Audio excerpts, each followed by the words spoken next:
Bismillah, alhamdulillah, wa salatu wa salamu ala rasulillah wa ala alihi wa sahbihi wa mawalah, ma ba'd. Assalamu alaikum wa rahmatullahi wa barakatuh, Yusumullah here. So welcome everyone to week 1. We're now officially beginning with our 50 hours of core training. Okay, every week, inshallah, I will be providing you approximately between 2 and 2.5 hours of actual video, spread over 3 pieces or sometimes 4 or sometimes even 5 pieces. I'm going to try to keep them about 30-40 minutes. The longer ones, and sometimes even less than that, 20-25 minutes. And the expectation from you is to just watch through the content before coming to the weekend morning session, and preferably twice. Okay, you can always come back to it, because after every 4 weeks of class we do have a week off that is placed in there in order for people to catch up and to consolidate and to be ready for when we resume. So keeping that in mind, let me just quickly go through the method. Okay, I won't belabor it. I won't talk too much about it, because the assumption is that if you're watching this video, then you've already heard me introduce the course to you, and you've read the 45-page report, and you've watched some of the content pieces that accompanied the report. Okay, now there's going to be massive overlap between what was given in the report and in those training pieces and what I am presenting to you today. And the reason why there will be massive overlap is because we're dealing with the 4% of the language that gives you the broadest application, and by definition that 4% is distinct. And it's determined, it's isolated, and if I wanted to make the presentation significantly different, then I would have to grab another 4%, okay, which clearly is impossible, right? So you're going to see me talk about the comprehensiveness of the Arabic language at the word level in this video, okay, which would then lead into the introduction of sarf, and I'll present to you the table layout, the 14 conjugations and why they're 14, and why we even need a table, okay, and why the heavy emphasis and the stress. In the second video, we'll do the same with grammar, and we'll speak about the comprehensiveness of the Arabic language at the sentence level, which and then through the mapping process, which would then culminate in the definition of grammar.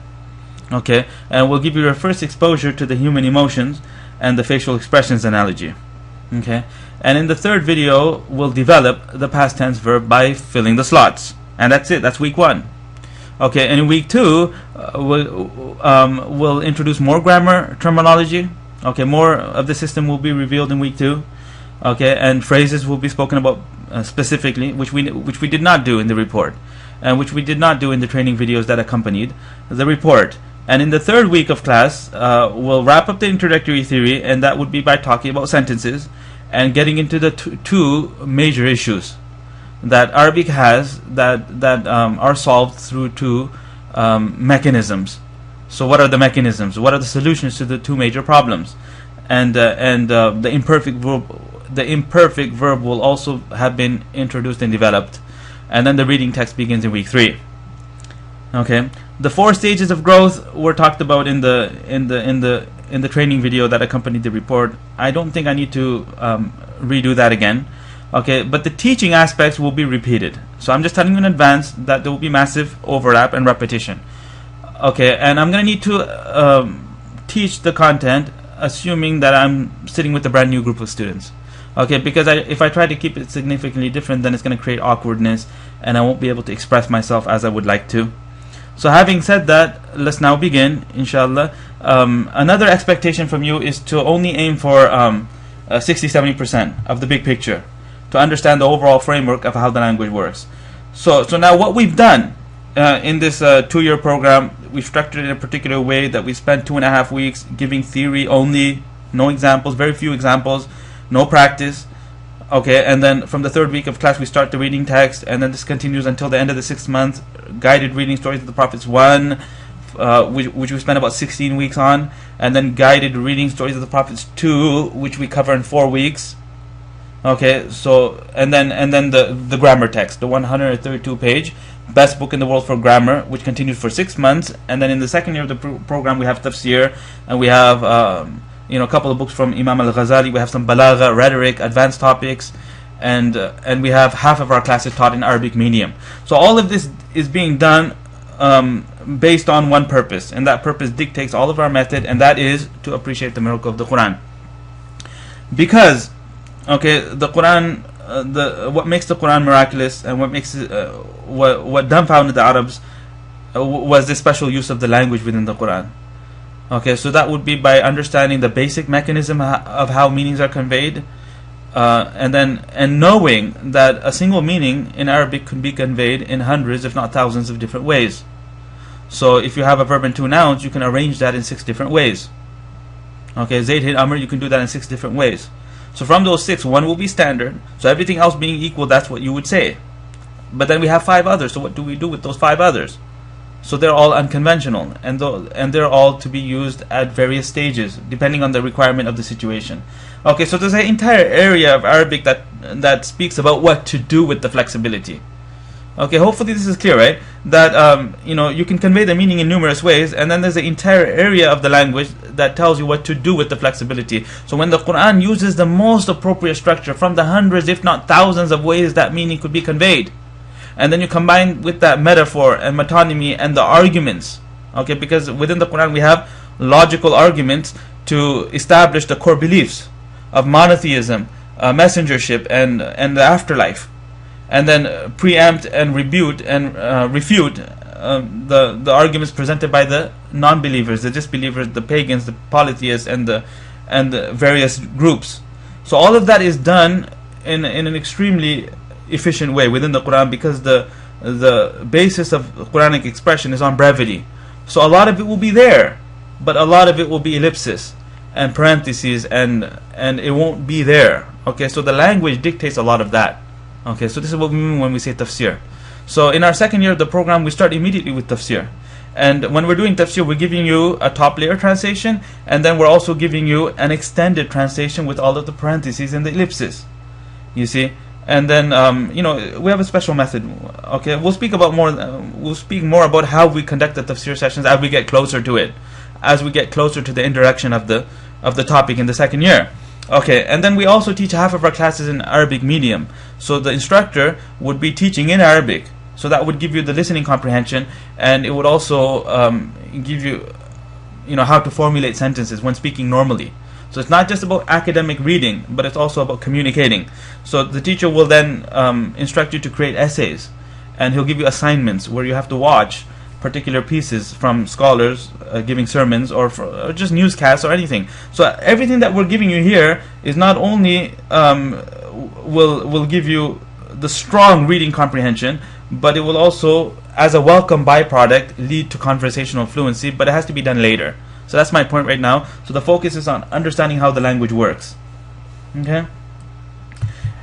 And we want to ultimately get you into a continuous growth phase where you can proceed with self-study and study these books in Balagha, which are relatively large, okay, and also the books in Tafsir, which again are very large, and then be reasonably sure that you're not making a mistake. You're confident and you understand what the scholar is saying, what the author is saying. Okay? So reading the books of the scholars, being able to access the books of Imam al-Ghazali and Ibn Taymiyyah and the Tafsir scholars, this is all part of our purpose, and many of our second year students are able to do that at this stage right now. So that's what we want for you, inshallah. So let's proceed with the vowels and the consonants. Okay, now this is about the alphabet. So I'm only going to spend about 4 or 5 minutes on this. And if you think you need review on the alphabet, then we have an entire course that we're providing to you as a bonus. And if you look in the video portal, there's a tab that says Foundations. Underneath that Foundations tab, you'll find multiple modules, and that will tell you from beginning till end everything you need to know about the alphabet. Okay, how to distinguish the letters, what are their subtle differences, advanced tajweed, and many nuances and interesting aspects of the alphabet is all covered there in the Foundations tab. Okay, so very briefly, we have these letters in the alphabet. They're all consonants. There's 28 of them. There's like a ba, which is the equivalent of a b. There's a ta, which is the equivalent of a t. Jim, lam, which is the equivalent of a l. Most of the letters in the Arabic alphabet do have English equivalents. Some of them don't. Okay, the assumption is that everybody's comfortable with the alphabet. Okay, what we don't have in the alphabet is we don't have vowels. They're not part of the alphabet, but they're needed, because without vowels you can't speak, and you can't articulate the consonants unless they're coupled with vowels, because when people speak, they speak in syllables, and a syllable is the sound that's achieved by combining both a consonant and a vowel. So where are the vowels so they're added on top and beneath through markings, which I'll give you on the next slide, inshallah. There's 3 of them, and together they correspond to A, E, I, O, U in English. So if you have the particular consonant and a marking on top of it, then this will give you B-O, or it'll give you B-E, or it'll give you B-A. So boo, ba, bi, and it's done with all of them, pretty much all of them. Some of them don't have that, some of them don't have a marking on them, but instead they have the absence. So there's like 3 short vowels, and then there's the absence of vowel, and then there's duplicating, which we'll all talk to you about on the next slide, inshallah. The point is that from the 28 letters in the alphabet, you're going to need 3 of them in order to create a meaning, because meanings in Arabic are created by combining consonants in groups of 3. So if you take a noon, a sad, and a ra, and combine them and put them in that order, you'll get the associated meaning of to help. Jim, lam, and sin, group them in that order, you get the associated meaning of to sit down. Similarly, sheen, ra, and ba would give you the meaning of drinking. So what that means is that anywhere you find those 3 letters in that order, the drinking meaning will be there. But then since people don't speak in consonants, and it's actually impossible, if you take a K, a T, and a B and string them together, you can't do anything with that. You can only conceptualize it, and you can imagine it, but you wouldn't be able to speak it. So you're going to need vowels. So what happens now is that the vowels are introduced to the consonants in order to A, make those consonants pronounceable, because previously all you could do is conceive them, and B, they give you more meaning. They give you more meaning. Okay, and this is really important, and this is the purpose of today's presentation, is that to show you how the majority of the meanings, they're not coming from the group of letters. We're getting the help from the group of letters, but the tense and the voice, and if there's any added connotations, then that's not coming from the letters, they're coming from the pattern. Okay, so vowels are needed to pronounce words, and at the same time they also give you additional meaning. What exactly are those additional meanings? That will become clear in a couple of slides from now. Okay, so a vowel in Arabic is called a haraka, and the harakat in English are 5, A, E, I, O, U, and sometimes Y. In Arabic, the vowels are 3. The short vowels are only 3. And the reason why they're only 3 is because that's all we need in order to make the letters pronounceable, and in order to create the amount of configurations we need to convey all of our meanings. So if you want to indicate tense or voice, or so all of that can be done with 3, minimum 3, and that's all we have. So the first one is called a dhamma, and you're seeing it on the screen. That's how it looks, and it comes on top of the consonant. So a ba with one of those on top of it would create bu. The second short vowel is a fatha, and the symbol is a stroke that comes on top of the letter, and a ba with one of those on top of it will be ba. And our third one is a kasra, and this comes underneath the letter, and it creates an E or an I sound. So a ba with that underneath it would create B. Bu, ba, and B.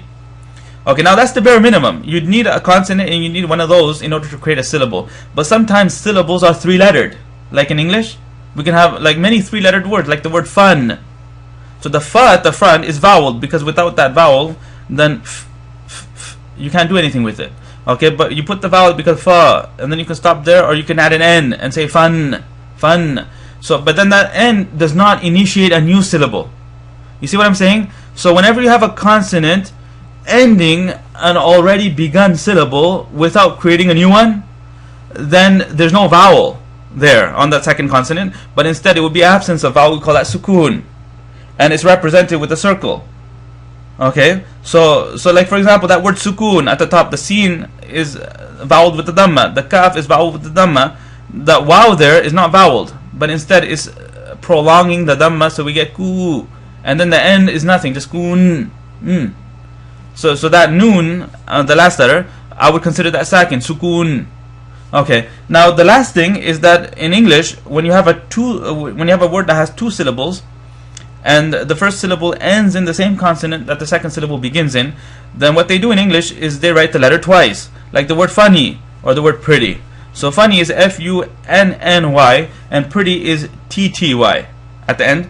So pretty. In Arabic, they would not write the letter twice, but instead they'd write it once, and they put a particular symbol on top of it, which you see in the corner of the screen, the bottom right corner, and that's called the shadda. And what it means is it means pronounce the letter twice. So even the word shadda, if you just focus on that word shadda, which is on the screen, you see a sheen and a dal, and that's actually 2 dals. Shushad, S-H-A-D, shad, and then da, shadda, D-D. but when written is only written as one. So that hopefully that's all the symbols we need for now. Dhamma, Fatha, Kasra are the main three vowels. Sukun is absence of vowel, and Shadda is the duplicating of a consonant, pronouncing it twice. And the best way to understand that would be with funny and pretty. So basically a word with two syllables, the first syllable is ending in the same consonant that the next syllable is beginning in. Okay, so with all of that, we can now proceed with our example. And the purpose of the example is to highlight the comprehensiveness of the Arabic language at the word level. Because here's the claim. The claim is that the majority of the meanings in Arabic do not come from the letters or the words, vocabulary, but instead they come from the patterns and the vowels and the grammatical structures. So the patterns and the vowels we're going to teach you today, and we're going to highlight that through one particular example, and the grammatical structures will be talked about in the second video. So let's proceed. Okay, so this is the topic of today's presentation: is comprehensiveness of the Arabic language at the word level. Sentence level will be talked about in the next video. Okay, so this is to give an appreciation and an idea of how there are more non-word meanings than there are word meanings, and this is what makes Arabic superior. This is the mechanism. This is the comprehensiveness, and then this will lead into the definition of sarf. So let's proceed. So here's the example: istansaru. The number of syllables are istansaru, 4 syllables. The hamza at the front, okay, it's written in the form of an alif, but it's actually a hamza, so that's is. And then we have the ta and the noon combining together to create tan. And then the sad is on its own, and that's voweled with the fatha, so istansa. And then the ra is prolonged with the waw, so we get ru, istansaru. It looks like a single word. When you translate it into English, the translation will be they sought help. So you need 3 words to translate that. The total number of meanings are more than 3. So let's go ahead and dissect this. So they sought help. What is the first meaning that we're getting? The first meaning would be the help itself. Okay, they sought help. And that would be by the particularness of the 3 consonants within the word we have on the screen, and that would be the noon, the sad, and the ra. So these 3 consonants grouped together in this particular order is giving us the help. Okay, how do I know that? I know that because if I change the letters noon, sad, and ra to another group of 3 letters, like the food letters, which are ta, ain, and mim, because the word ta'am means food, then everything else would remain equal, and the word would change. It would become istat'amu. Istat'amu. Notice how it rhymes, and the translation would be they sought food. Okay, so clearly the help is coming from the particularness of the 3 consonants used in the middle, noon, sad, and ra. Okay, the next meaning we have is the seeking, the notion of seeking, because the translation is they sought help, and it's not they helped. And where is that coming from? That's coming from the 2 letters at the front, the sin and the ta. Because the minute I remove those 2 letters from the front and I say only nasaru, the meaning changes. It becomes they helped. The seeking goes away. The they part remains and the help part remains, but the seeking goes away. So that's coming from the sin and the ta at the front. Okay, the hamza at the very front is not circled. Okay, so what is it doing? So I would say that it's not contributing to the meaning, but instead it's enabling the pronunciation. Because if you remove the hamza at the front, you get stun, which I'm able to pronounce, but in Arabic they don't have that.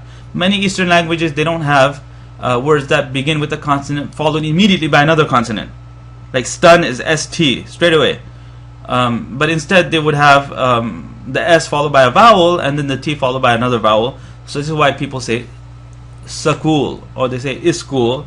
So now you know, it's because they're not capable of doing that. They don't have instances of that in their language, so they're forced to enable the pronunciation with the hamza. So that hamza at the front, there's no meaning associated to it. Okay, so what do we have so far? We have the help coming from the particularness of the noon, sad, and the ra, and we have the notion of seeking coming from the sin and the ta at the front. Third meaning would be the past tense, because the structure we have on the screen translates to they sought help. It could have been they seek help. It could have been they are seeking help. It could have been they will seek help, but it's none of those. Instead, it's precisely they sought help. So where is the past tense coming from? To answer that question, you would need to know about the other 2 kinds of verbs. You'd need to know the total. So the total amount of verbs in Arabic are 3. One is the one we have on the screen, which is what we call the perfect verb, the one that's already occurred. And the second verb is what we call the imperfect verb, present future. So we have a single verb that gives us both present and future tense. And then the third verb is the command verb. So when you're expressing a desire for an action to occur, and you say seek help, seek help.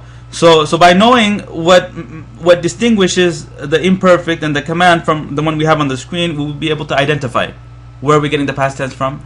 So let me tell you, okay, I'm not teaching the topics. Okay, the point here is to highlight the comprehensiveness. If you've been with us in the past, then you can relate more to what I'm talking about. But even if you haven't, and you're seeing this for the first time, okay, the point is just to highlight comprehensiveness. Okay, so in order for a verb to be an imperfect verb, it has to have a particular letter at the front, in addition to the sin and the ta, because the sin and the ta is giving us the seeking. So in addition to that, you're going to need a prefix, either a ya, a ta, a hamza, and the hamza has a fatha, or a noon. So you get yastan, tastan, astan, nastan. What I'm saying is that the verb would need to begin like that. It would need to begin with one of those four letters at the front. In the absence of the four letters, the verb cannot be an imperfect verb. Okay, so it's absence. So I put an X there on top of the on top of the hamza, which means that we don't have one of the four letters that needed to be there in order for the verb to be imperfect. And the command verb has a particular vowel on the sad. Instead of a saru, it would need to be istan siru, siru, and then that would be command verb. The translation would be seek help when speaking to a group of males. You see? So it's the combination of the absence of the prefix at the front and the fatha on the sad that pinpoints the verb on the screen being a perfect verb. Okay. The fourth meaning that's coming from the structure would be the active voice, because the verb is attributed to the doer. Is they sought help. It's not help was sought from them. So when we say they, we're speaking about the doer of the help, of the seeking, and not the people from whom the help was sought. So where's that coming from? That's coming from pure vowels. It's coming from this kasra underneath the hamza, is, because the other one would have us. That would be a different vowel, the passive one. The translation there would be different. It would be help was sought from them. So what is distinguishing the verb on the screen being an active verb as opposed to passive is coming from this vowel. It's also coming from the one on top of the ta, because that one in the passive structure will be tun, us, tun. And also this the fatha on the sad, because that would need to be siru.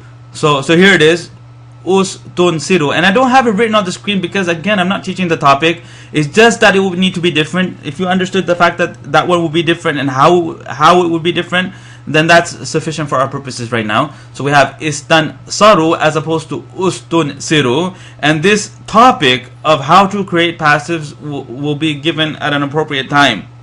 Okay. So initial help coming from the noon sadra. Notion of seeking coming from the sin and the ta. The past tense coming from the absence of the letter that needed to be there in order for the verb to be imperfect, and also the fatha on the sad, because the command one has a kasra on the sad, right? The fourth meaning, the active voice, is coming from the particular configuration of three vowels, not one or two, but all three of them together are contributing and giving us active voice. And again, active means that the verb is attributed to the doer, that we are actually conveying that the particular action occurred by a group of males. So the group of males are the one doing the action, as opposed to the action occurring by someone else, and the group of males being the object. That would be passive. Okay, so just contrast the two translations. They sought help. Contrast that with help was sought from them. So change those three vowels and it becomes help was sought from them. Keep them the way they are, it becomes they sought help. So we have four meanings so far. Meanings 5, 6, and 7 are included within the they, because when we say they, we are talking about the subject. It's not you, it's not I, it's not we.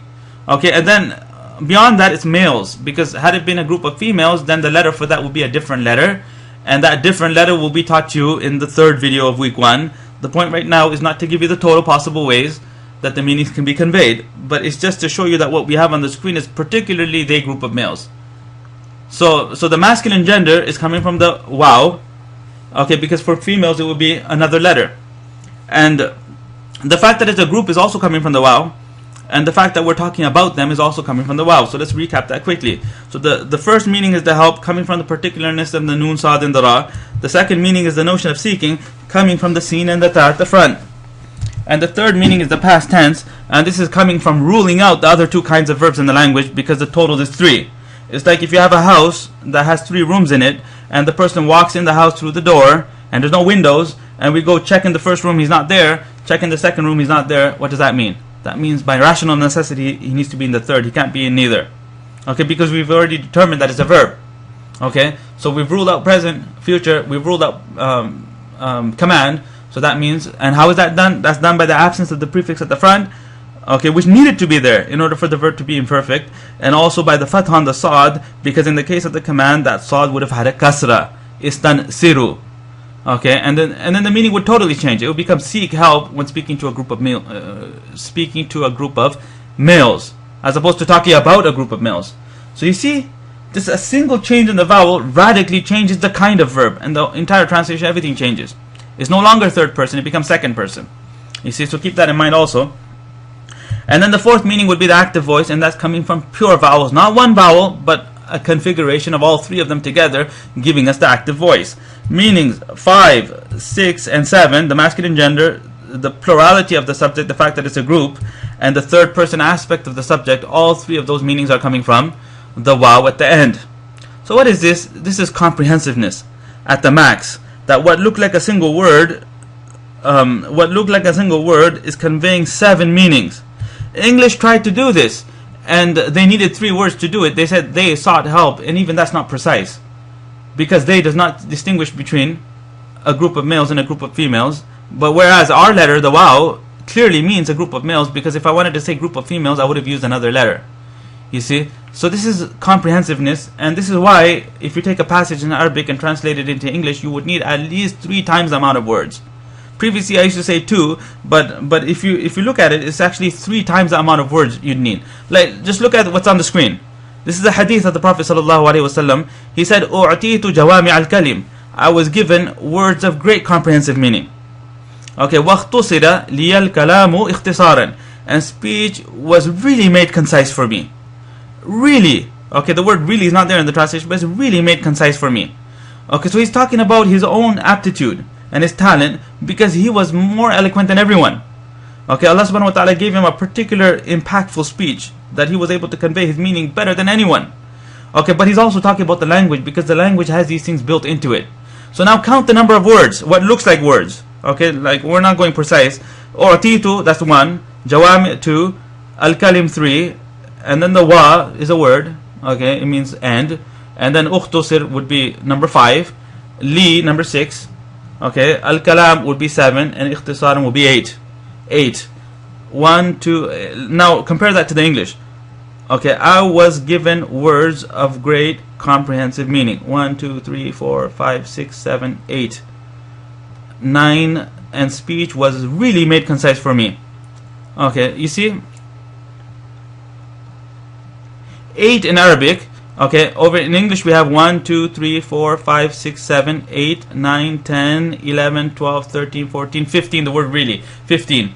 8, 15, so it's almost double. It's almost double. And then much of that was lost in the translation. Okay, which we're going to need to teach you in the second video.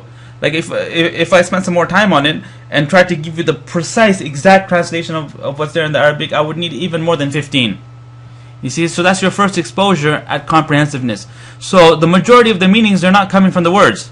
Where are they coming from? They're coming from the pattern and the vowels. And we saw that in the istansaru example, because only the help was coming from the particularness of the 3 consonants.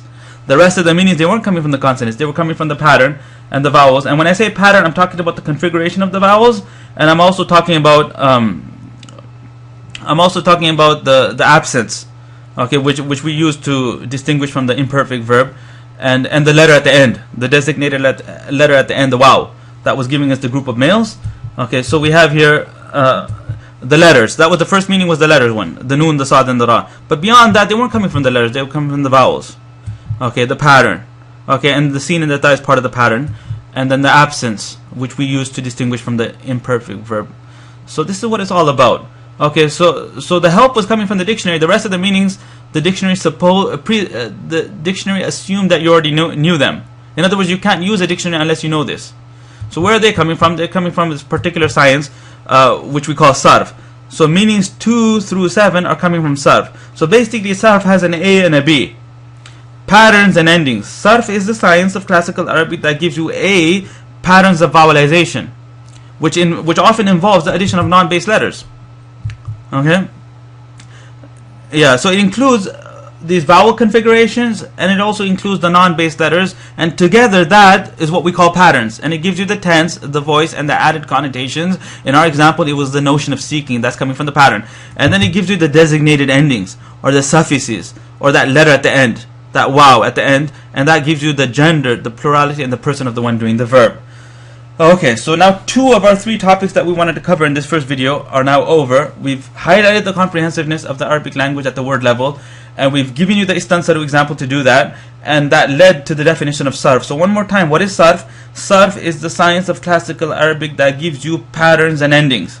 Okay, by patterns we mean the vowel configurations and the non-base letters that might be there in addition to the 3 letters, the initial ones. There might be more. There might be a 4th and a 5th. So that's part of the patterns, and together all of that gives you the tense, the voice, and the added connotations. In our example, the tense was the past, the voice was active, and the added connotation was notion of seeking, and it could be other connotations beyond that, like hyperbole. Like you have cutting versus dicing. Cutting is when you cut it once, or shredding. And shredding is when you like really cut it multiple times. So we have qata'a versus qatta'a. Qata'a means cut, and qatta'a means shredded. Okay, or qatala versus qatala. Qatala means killed, and qatala means fought, when each person is attempting to kill the other person. So that's qatala yuqatilu, as opposed to qatala. Qatala means to kill. So if you compare qatala and qatala, you'll notice that qatala involves the addition of an alif in the middle. So what is that alif? That alif is part of the pattern, and the purpose behind the extra letters is to enhance the meaning coming from the base. So not only do we have helping, but we have seeking help. You see, not only do we have cutting, but we have cutting multiple times, shredding, like that. Not only is it killing, but it's each one attempting to kill the other. That's fighting, like that. So I just gave you several examples there to help you understand what we mean by added connotations, and more on that later as we proceed with the reading text, and you start seeing examples of this. Now the designated endings in our example was the wow. So now the question is, along with the wow, how many other endings can we have? So we already know that it could be a group of females. Okay, so it could be a group of males. We can be talking about the group of males. We can be talking to the group of males. We ourselves can be the group of males, like we. Or it could be females, talking about a group of females, talking to a group of females. Or we ourselves could be a group of females speaking about ourselves. You see that? And so we have singular, we have gender, like masculine and feminine, that we need to deal with. That the subject could be masculine, the subject could be feminine. And all of that will be reflected at the end of the verb. So that letter would change. The first 85% of the verb would remain the same, and that last letter would change in order to reflect for us the gender, the plurality, and the person of the one doing the verb. So when you take the verb and combine it with that letter, then this is called conjugating. Okay, and there's a heavy emphasis on conjugating in teaching Arabic, classical Arabic. Any methodology that neglects this or does not give it the due amount of time that it demands, then that would be a deficient teaching method.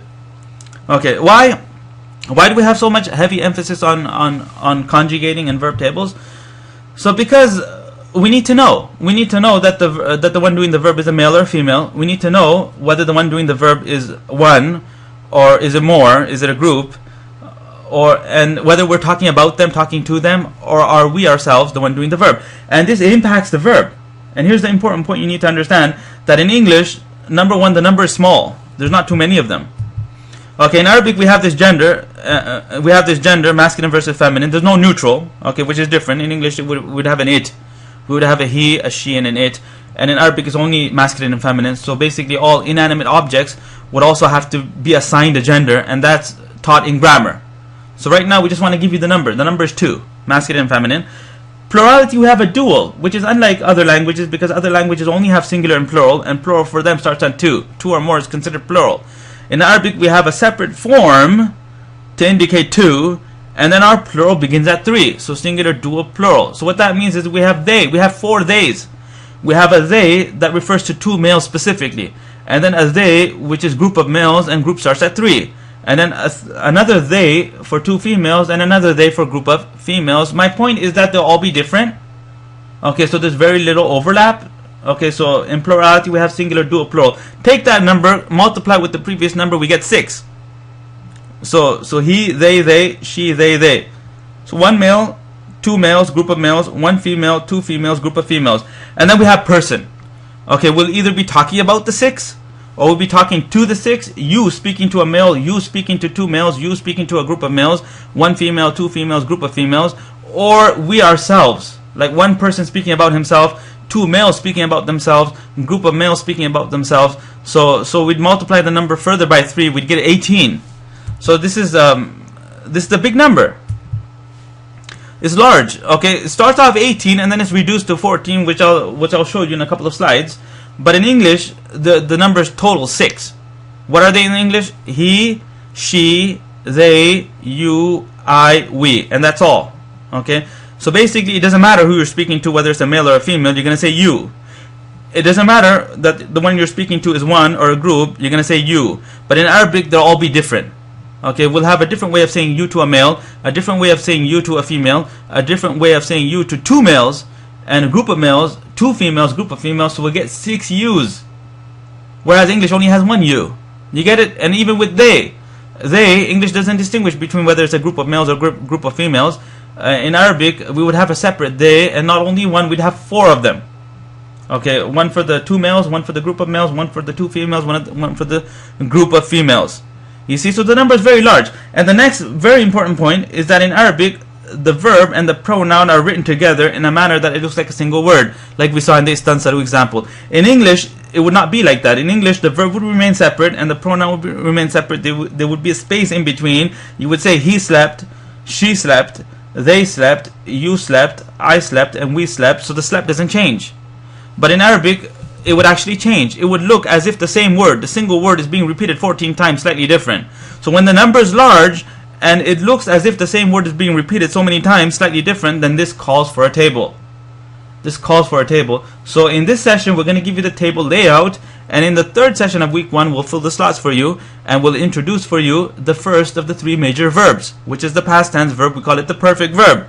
And then in week 2, we'll give you variations of the perfect verb. And then in week 3, we'll give you the imperfect one. And then for several weeks, we'll develop the imperfect, giving you variations of the imperfect. And eventually, we'll end with the command and the negative command. And this will give you all of the possible tables and all of the possible verbs in the language. Okay. So, one second. Yeah, so here you're seeing the table layout for the third person. Okay, so these are the third person 6. So there's the he, and then if you're talking about two males, that would be they, and then speaking about a group of males, they. Okay, it's pretty straightforward, self-explanatory. If you want to pause the video at this stage right now and try to focus on the way it's laid out, numbers from 1 till 6, these are the third person ones. So be able to say he, they, she, they, 6 U's. On the next screen, we have 6 U's. And that's when you're speaking to one male, when you're speaking to two males, when you're speaking to a group of males, speaking to one female, speaking to two females, speaking to a group of females. Now, the Arabic verbs that we use, or the pronouns that we use to convey all of these meanings will be different. And that's the whole point. That we're going to have 6 different ways of saying you, depending on who you're speaking to. And then in the bottom, in the first person, we should also have 6 here. Like I for one male, we for two males, we for a group of males, I for one female, we for two females, we for a group of females. But then the other people, they condense it. And they just say I and we, and dual becomes irrelevant. So it doesn't matter if there's 2 people speaking about themselves, or men, or if there's 2 women speaking about themselves, they'll use the same one. So 13 and 14. And if there's like a group of males and a group of females that are doing a certain action, then masculine plurals is what they use. Like for example, the third one. The third one is the one they'd use if it was like they, group of males and females, performed a particular action, then number 3 would be used for that purpose, in case you had that question in your mind. And I normally get that question, so I went ahead and preempted it for you. Okay, not a big deal. It's just convention. It's convention. This is how the other people chose to do it. Or they could have used number 6 to convey the group, but that's not what they did, right? So we just need to remain consistent with what's already there. Okay, so that is that for the group of males, number 3, for the group of females, number 6, and if it's a combined group of males and females, then the third one will be used for that purpose. Now, in the 14th one, it doesn't matter if the speaker's a male, if the speaker's a group of males, 2 males or group, 2 females or group, it will be the single number 14 that's used for that purpose. So it's condensed, I and we.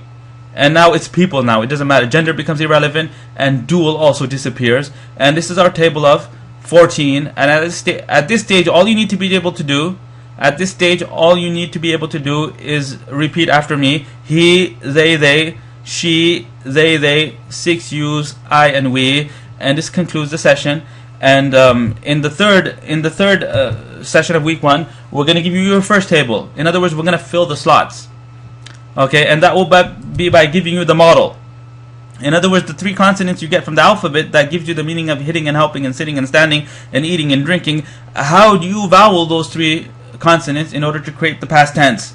So the configuration of vowels will be given to you, and then the designated endings list from 1 till 14 will be given to you. Combine the model with the endings and you have a table. And then from there, we'll teach you how to create passive. So when you have the active, then what modification of the active needs to be done in order to create passive. This will all be taught to you, inshallah. And I will do it without too much speed. I'll try to speak a little slowly. So if you pay attention to that third video, by the time you're done with it, you will have memorized 80% of the table. So this significantly reduces the amount of time you need to spend, apart from watching the videos. Okay, so that's pretty much it for the first session. And let me, since it's our first one, I'm gonna leave behind a few closing comments, and then I'll end this presentation. Okay, so we're in startup phase, and we just want to convey to you the big picture. Okay, we will be drawing on advanced topics. Okay, for the purpose of contrast. Like in that Istanbul example, we talked about active versus passive. We spoke about they group of males, and I said it would be a different letter if it needed to be a group of females. And we contrasted with the imperfect, although we haven't taught the imperfect. The imperfect verb hasn't been taught, but for the purpose of our discussion, I needed to tell you that the imperfect would be like this. In the absence of that, it can't be imperfect. So there was some shortcutting, okay, because comprehensiveness, you need to be convinced that Arabic is indeed unique, and it is the most superior language on the planet for the conveyance of meaning. This is true at the word level, and it's also true at the sentence level. So the majority of meanings in Arabic don't come from the words, and that was the point behind that example. So hopefully you got that, and you understand this entire area that deals with verb tables. It's called sarf, and it gives you pretty much just 2 things. It gives you the patterns and the endings. And when we say patterns, we're talking about vowel configurations and sometimes the addition of non-base letters. So the verb becomes bigger, and the purpose of that addition is to enhance the meaning come from the base. And the endings, there's 14 conjugations, so each one will have an ending. And that ending will tell you whether it's a male or a female. That ending will tell you whether it's 1, 2, or a group. And that ending will tell you whether we're talking about them, we're talking to them, or are we ourselves the doer of the verb. So I'm going to end this here. And hopefully I was able to preempt everything. And if there's an angle that I missed, then since I've been doing this so long, and I noticed that students have questions, and that's fine, and that's why you should get a forum account. Okay, one of the emails that come to you in the autoresponder will be asking you for a forum username, and then my assistant, Sister Rahima, will create for you a forum account, and it would be better if you post on the forum.